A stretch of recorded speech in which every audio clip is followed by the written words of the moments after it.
Men baribir hammasini noldan boshlayman. Falonchini jiyani deyishlari jonimga tegdi.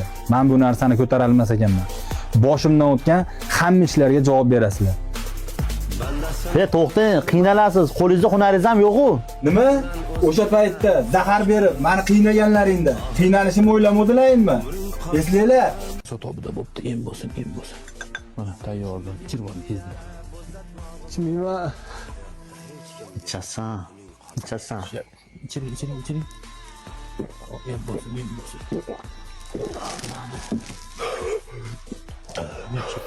Bu giyohlar amagingizni iltimoslari bilan zo'rg'a tayyorlangan giyohlar. Ular hammasi miyani dam oldiruvchi giyohlar edi-ku.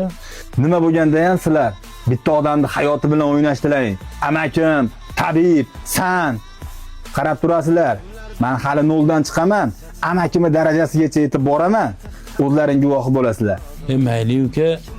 Bu ishlardan amakingizga ham xabari bormi? Hali kechirim so'rab qaytib kelasiz, aytib ber. Siz shuncha mol dunyoda, shuncha zavodda tashab ketyapsiz. Siz noldan chiqa olmaysiz. Qo'lingizdan hech narsa kelmaydi. Orqaga qaytish yo'q. Agar men orqaga qaytadigan bo'lsam, non ursin. Tushundingmi? Qo'lingdan hech nima kelmaydi deganlarga ko'rsatib qo'yaman. Qachongacha falonchini jiyani degan nomda ostida yuraman. Men o'zim ko'tarilib hammalaringni qoyil qoldiraman. To'xtang. Qo'yor, ketaversin.